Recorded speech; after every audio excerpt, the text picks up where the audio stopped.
Maho. Maho. あの重い輪を軽々と浮かしてるぞ。バレるにはまず学校で一部 Dalam dunia ini, sihir bukanlah sebuah kekuatan atau ilmu yang terdengar sangat menakjubkan. Karena semua orang yang ada dalam dunia itu, 99% kehidupan mereka dilakukan dengan bantuan sihir. Mereka semua juga menganggap jika semua sihir kekuatan yang mereka miliki itu adalah sebuah anugerah besar yang diberikan oleh dewa pada mereka. Dan semakin tinggi ilmu sihir yang dimiliki oleh seseorang pada dunia itu, maka ia akan semakin dihargai dan juga dijunjung tinggi oleh semua penduduk desa. Bahkan sebuah makhluk mitologi besar seperti naga dan juga sejenisnya yang lain, mereka dapat hidup berdampingan dengan semua orang yang ada di dunia itu. Jauh di dalam hutan yang sangat terpencil, ada seorang anak bernama Mas yang kesehariannya hanya ia habiskan dengan melatih ototnya saja dan juga memakan kue sus kesukaannya. Hal itu dikarenakan sebenarnya Mas sama sekali tidak memiliki sebuah bakat sihir apapun seperti para penduduk yang lain. Alhasil setiap harinya ia pun hanya melatih ototnya saja. Tak jauh dari tempat latihan Mas ada sebuah rumah di dalam hutan itu.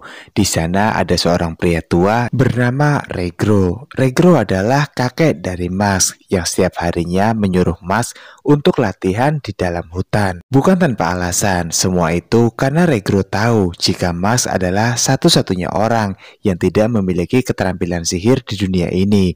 Dan jika semua orang sampai tahu akan hal ini, maka Max pasti akan dihabisi oleh para polisi setempat dikarenakan dianggap hanya terlahir sebagai orang yang tidak berguna saja. Selain tidak memiliki bakat sihir apapun pada dirinya, rupanya Max juga adalah seorang pemuda yang sangat tulul. Hal itu terlihat pada saat Max pulang dari latihannya. Ia pun bingung hanya untuk sekedar bagaimana caranya membuka pintu rumahnya. Alhasil karena tidak tahu caranya, Mas pun malah merusak pintu rumahnya tersebut. Yang kemudian Regro pun berkata pada Mas jika ia harus pergi meninggalkannya sebentar karena ada urusan lain. Regro juga meminta pada Mas jika ia boleh keluar kemana saja asalkan jangan pergi ke kota. Akan tetapi dikarenakan dikala itu Mas melihat di sebuah selebaran ada kue sus yang sangat enak di kota.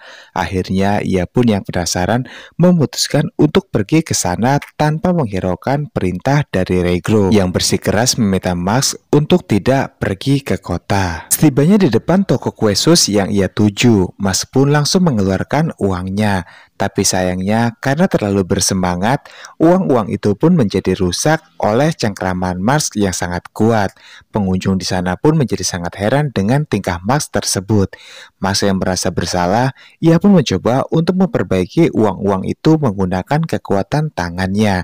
Sontak semua orang di sana pun langsung kaget melihat apa yang dilakukan oleh Mas. Ditambah lagi, Mas tidak memiliki sebuah tanda goresan di wajah yang menandakan itu adalah kekuatan atau keterampilan sihir yang dimiliki oleh orang-orang di dunia itu. Semua orang pun menghubungi kepala polisi yang sangat kejam dan juga jahat bernama Brad, yang dimana Brad ini adalah sosok yang sangat dengki juga iri hati pada semua orang yang memiliki kekuatan sihir di atasnya. Dan saat ini Brad pun sedang iri sekali pada seorang pemuda yang memiliki sebuah kekuatan yang tidak bisa diremehkan dan bergelar sebagai visioner ilahi. Sewaktu hendak pulang ke rumahnya, di tengah jalan Max pun tanpa sengaja menabrak seorang polisi yang sedang mabuk, hingga baju polisi itu pun menjadi kotor terkena kue sus yang sedang dimakan oleh Max. Sontak saja Max pun berniat baik untuk membantu polisi itu membersihkan bajunya. Tapi siapa sangka karena terlalu kuat, baju itu pun akhirnya malah robek. Di waktu bersamaan, Brad pun tiba di tempat itu dan saat melihat ada seorang bocah laki-laki yang tidak memiliki goresan di wajahnya, ia pun segera mengetahui jika pasti Mas adalah orang yang dimaksud oleh orang-orang yang meneleponnya tadi. Di sini Brad pun berniat untuk segera menangkap Max, namun di waktu yang tepat Regro datang. Ia meminta maaf pada Brad dan langsung membawa Max pergi dari sana. Brad yang sadar akan hal itu, ia pun tidak menyia-nyiakan kesempatan.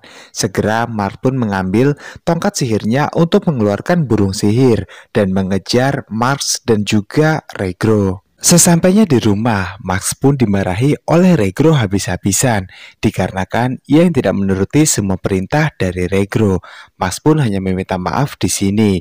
Lalu Regro pun menyuruh Max untuk kembali latihan di tengah hutan.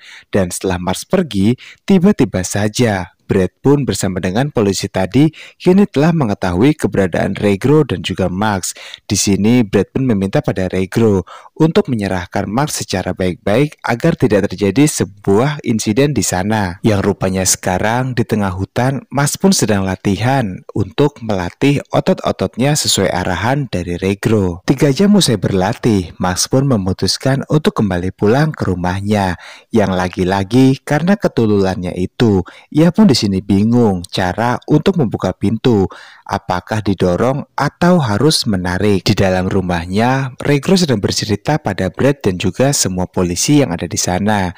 Jika suatu kecil, ia juga adalah seorang anak yang dianggap tidak memiliki bakat apa-apa. Bahkan ia juga selalu dikucilkan oleh semua orang termasuk keluarganya sendiri. Hingga suatu hari, setelah Regro tumbuh dewasa, ia pun tanpa sengaja menemukan sesosok bayi yang tidak memiliki tanda apapun di wajahnya, yang rupanya bayi itu adalah Max. Sejak saat itu Regro pun merasa jika bayi itu sama persis nasibnya dengan Regro, dan ia pun mencoba untuk merawat dan membesarkan bayi itu seorang diri.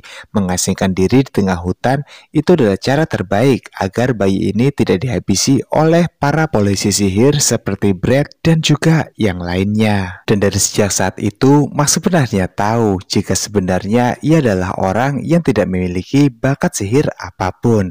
Tapi Max mendengar jika saat ini Brad dan juga teman-temannya yang lain akan segera menghabisi Regro.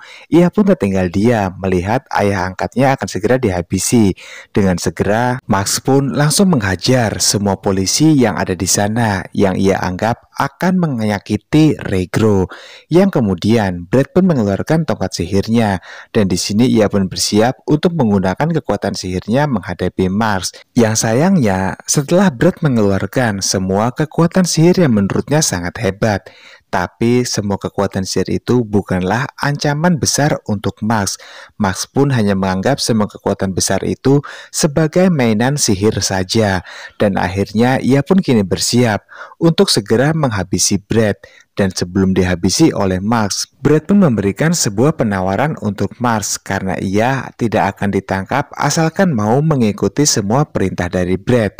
Yang nantinya Max akan dikirimkan oleh Brad ke sebuah sekolah sihir dan mengalahkan seorang pemuda yang kini mendapatkan gelar sebagai visioner ilahi. Yang nantinya Max akan mendapatkan gelar visioner ilahi tersebut. Sementara semua uang hadiah yang diberikan seluruhnya akan menjadi milik Brad. Dan akhirnya Max pun setuju dengan semua tawaran dari Brad tersebut. Beberapa hari kemudian, Max pun sudah berada di sebuah sekolah sihir.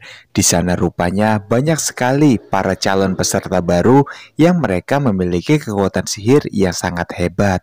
Di sana juga ada seorang pria bernama Luffy, yang dimana Luffy adalah penyihir tingkat 7 di tahun ini. Kemudian Luffy juga yang nantinya akan memandu untuk para peserta dalam menjalani ujian mereka. Pertama-tama Luffy pun menyuruh semua peserta untuk segera berkumpul di aula. Dan diikuti dengan waktu yang sama juga muncul sebuah batu besar yang akan dipergunakan sebagai tempat ujian mereka nanti. Di sana juga lengkap ada sebuah kertas dan juga pulpen yang diisi dengan semua tulisan-tulisan yang bergerak. Dan nantinya ujian ini akan dianggap selesai oleh Luffy setelah para peserta berhasil mendiamkan tulisan-tulisan itu hingga akhirnya akhirnya membentuk sebuah aksara yang mudah untuk dibaca. Dengan kekuatannya yang penuh, Mars pun meminta untuk tulisan-tulisan itu diam dan jangan lagi bergerak, dan mereka pun disuruh untuk menyatu agar menjadi sebuah bacaan. Setelah itu, Mars pun memberikan kertas itu kepada Luffy, dan setelah dibaca oleh Luffy, Luffy pun terkejut karena semua isinya susunan kata-kata itu tidak ada yang salah satupun. Yang setelah itu, Luffy pun segera mempersiapkan untuk ujian selanjutnya. Para murid pun bersiap untuk ikut kembali di ujian berikutnya ini. Lalu kemudian dari bawah tanah muncul sebuah labirin yang mungkin saja menyesatkan. Luffy berkata di sini jika mereka harus dapat keluar dari labirin-labirin itu dengan catatan waktu yang telah diberikan oleh Luffy selama 30 menit. Di dalam labirin tersebut, Mars pun dihampiri seorang wanita yang bernama Lemon. Di sini Lemon pun meminta pada Mars agar Mars mau diikuti oleh Lemon karena Lemon yang tidak tahu jalan ataupun cara keluar dari labirin tersebut. Akhirnya Mars pun membiarkan Lemon mengikutinya. Tapi sepanjang perjalanan untuk menyusuri labirin itu, Lemon pun hanya membuat kendala untuk Mars dengan jebakan-jebakan receh yang menurut Mars sama sekali tidak berguna. Hingga pada suatu ketika, Mars pun di sini merasa kesal dengan tingkah dari Lemon yang menurutnya hanya menghambat perjalanannya saja. Ia pun berniat untuk meninggalkan Lemon, dan pada akhirnya Lemon pun dihampiri oleh sebuah makhluk besar yang bentuknya menyerupai Sphinx. Di sini Lemon merasa jika ini adalah pertanda buruk untuknya, dan monster Sphinx itu pun segera ingin menghancurkan Lemon saat itu juga. Namun di waktu yang tepat, Mars pun tiba-tiba saja muncul dan langsung meninju monster Sphinx itu. Hingga pada akhirnya Sphinx itu pun berhasil dikalahkan oleh Mars. Dan kini Mars pun sadar jika waktu 30 menit lagi yang tersisa itu akan segera selesai. Ia pun segera memutuskan untuk keluar dari labirin terkutuk itu dengan cara meninju setiap bagian-bagian dari labirin hingga bagian labirin itu pun menjadi jebol dan menjadi sebuah jalan keluar yang pintas untuk Mars dan juga Lemon. Melihat kejadian itu, semua murid pun menjadi protes pada Mars dan juga Lemon, dikarenakan mereka dianggap sangat curang dan tidak sportif untuk bermain dalam labirin tersebut. Dan di sini, Mars pun sepertinya terkena mental, dikarenakan semua murid yang di sana meminta Mars dan juga Lemon untuk sebaiknya pulang saja dan jangan ikut lagi ujian selanjutnya. Lalu Lemon pun bercerita pada semua orang tentang hal yang sebenarnya, jika memang ia sengaja diutus untuk masuk ke dalam labirin itu oleh Lucy, semata-mata hanya untuk mengganggu Max saja di dalam labirin, sehingga Max tidak bisa keluar tepat waktu dengan waktu 30 menit yang telah ditentukan. Dan Lucy pun sangat tidak ingin jika Mars dapat lulus pada ujian kali ini. Makanya dari itu ia menyewa jasa seorang wanita miskin yaitu Lemon. Singkat cerita, karena sudah mengetahui semua kebenarannya dan juga tes sedemikian rupa yang telah diberikan, kepala sekolah Walbreak pun akhirnya setuju untuk menerima Lemon dan juga Mars menjadi murid mereka. Di hari pertamanya, Mars dan juga para murid yang lain saat ini sedang diajari oleh seorang guru bagaimana caranya untuk membuka gembok menggunakan kekuatan sihir mereka masing-masing. Namun di sini, Mars pun tidak menggunakan kekuatan sihirnya untuk membuka gembok itu, melainkan ia malah mematahkan gembok itu menggunakan kekuatan ototnya. Sontak saja guru yang melihat hal itu pun menjadi sangat marah pada Mars dan berkata jika Mars tidak boleh melakukannya dengan cara seperti itu. Seorang anak di sana yang bernama Finn, sepertinya ia sangat takut dekat-dekat dengan Mars karena menurutnya Mars adalah sosok orang yang punya kekuatan sangat overpower dan juga menyeramkan sekali. Ditambah lagi pembawaan Mars yang terkesan cuek dan juga sangat dingin. Finn pun berharap jika nanti ia tidak sekamar dengan Mars saat di tempat tidurnya. Tapi sepertinya hal itu tidak terjadi karena faktanya mau tidak mau Finn harus satu kamar bersama dengan Mars yang tampangnya sedikit menyeramkan. Finn pun di sini merasa takut pada Mars. Lalu Mars pun mendekatinya. Mars bertanya pada Finn, bagaimanakah caranya menjadi seorang visioner ilahi di akademi ini? Finn pun segera menjelaskan, jika salah satunya mereka harus mengikuti ujian dengan nilai yang terbaik. Lalu nantinya mereka akan mendapatkan sebuah koin emas atau koin perunggu sebagai tanda mata. Namun, terlepas dari koin-koin yang akan mereka peroleh nantinya, jika mereka tidak dapat mempertahankan nilai master dalam ujian mereka, maka secara otomatis mereka akan segera untuk dikeluarkan. Di sini Mas pun merasa jika semua ini sangatlah rumit dan hanya membuang-buang waktunya saja. Tapi Mas pun tidak ingin menyerah begitu saja demi janjinya pada Brad, agar dirinya dan sang kakek tidak lagi diganggu oleh Brad dan juga para polisi yang lainnya di kota ini. Keesokan harinya, guru pun mengumpulkan mereka di sebuah aula akademi. Di sana nantinya mereka akan diajari sebuah teknik sihir untuk mengendalikan sapu terbang. Di sini Mas meminta pada sapu itu untuk segera terbang seperti apa yang disuruh oleh gurunya. Tapi sapu itu hanya diam dan tidak mendengar apa yang dikatakan oleh Max. Hal itu pun membuat Max ditantang oleh murid lain, siapakah yang akan lebih dulu untuk dapat mengendalikan sapu terbang itu. Dan nantinya bagi yang kalah harus menuruti semua perkataan dari yang menang. Max pun akhirnya setuju. Belum sempat Bu Guru untuk menghitung tanda mereka untuk mulai. Max pun telah lebih unggul untuk menaiki sapu terbang itu. Semua orang pun dibuat tercengang atas kepintaran Max tersebut. Namun tidak dengan sahabat baiknya Finn. Finn pun dapat melihat jelas rupanya jika sebenarnya Max tidak menggunakan kekuatan sihir dalam hal ini, melainkan ia terlebih dahulu untuk melemparkan sapunya ke depan dan secepat kilat Max langsung lompat ke atas sapu itu hingga seolah-olah Max pun menggunakan sihir untuk mengendalikan sapunya. なめてんだろて。 Setelah itu, muncul seorang murid bernama Kevil, yang dimana Kevil sangat ditakuti oleh para murid-murid yang lain. Hal itu dikarenakan Kevil adalah putra dari seorang anak kepala sekolah yang sangat berpengaruh di sekolahan itu. Hingga siapa saja yang berani untuk membuat perhitungan dengan Kevil, maka itu artinya sama saja mereka menantang celaka mereka sendiri. Tak terlebih, itu adalah guru mereka satu sama lain. Secara terang-terangan, Kevil pun mengucap jika ia sangat menyukai keterampilan yang dimiliki oleh Max. Ia pun saat ini ingin menjadi teman baik Max. Orang-orang di sana pun merasa tak yakin dengan ketulusan Kevin untuk menjadi teman Max itu. Yang kemudian mereka pun sepakat untuk tidak ikut campur dengan apa yang mereka lihat hari ini. Kemudian Bu Guru datang. Bu Guru berkata pada Kevil jika sebaiknya ia jangan mengganggu di tengah-tengah pelajaran yang sedang ia selenggarakan. Kevil yang merasa tak enak hati pada Bu Guru, ia pun segera memutuskan untuk pergi dari tempat itu dan membiarkan Max untuk kembali melanjutkan pelajarannya. Namun rupanya Kevil membawa bocah tadi, bocah yang mengajak Max untuk bertanding sapu terbang dengannya. Tanpa aba-aba, ia langsung menghajar bocah itu. Ya, sebagai bentuk kekesalan Kevil karena ia tidak dapat mengalahkan Max dengan mudah. Di lain sisi, Max pun sedang bertanya pada sahabat baiknya yaitu Finn, siapakah orang tadi yang mengajaknya menjadi temannya. Finn lalu menjelaskan jika itu adalah Kevil, seorang pindahan siswa SMP yang sama dengan Finn.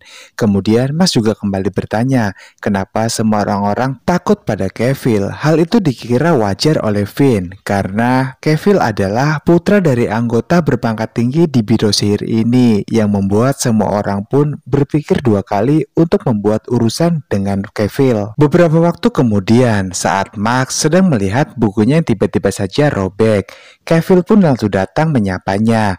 Ia berkata kenapa Max tidak pernah muncul lagi akhir-akhir ini. Dengan polos, Max langsung menjawab jika ia sangat sibuk sekali membuat kue sus kesukaannya di dapur. Kevil pun di sini menjelaskan pada Max jika ia akan membantu Max menjadi seorang visioner ilahi. Dengan catatan, Max harus mau menjadi budak Kevil selama beberapa bulan ke depan. Max yang polos dan baik hati, akhirnya ia pun setuju dengan tawaran Kevil itu. Keesokan harinya, pada saat Max hendak belajar di kelas seperti biasa, ia pun kembali mendapati jika buku yang akan ia jadikan soal pelajaran tiba-tiba saja kembali robek sama seperti kemarin. Max pun sejenak di sini merasa heran, tapi dikarenakan waktu pelajaran akan segera dimulai, ia pun segera bertanya pada Finn, apakah ia membawa buku lain untuk dipinjam oleh Max. Finn pun segera meminjamkan bukunya untuk Max belajar hari ini. Di sini seketika Max pun berkata pada Finn jika Finn adalah satu-satunya sahabat yang paling baik yang pernah ada dalam hidupnya. Finn pun menjadi menangis karena sebenarnya ia tidak pernah seperti itu, seperti apa yang difikirkan oleh Max selama ini. Dan orang yang selama ini selalu merusak buku Max sendiri adalah tak lain Finn itu sendiri. Dan Finn itu disuruh oleh Cavill, yang bila mana Finn tidak menuruti semua perkataan dari Cavill, maka ia tahu apa yang akan terjadi pada dirinya. くれたのにそれなのにマッシュ君も来ない？君の教科書ボロボロされて怖くて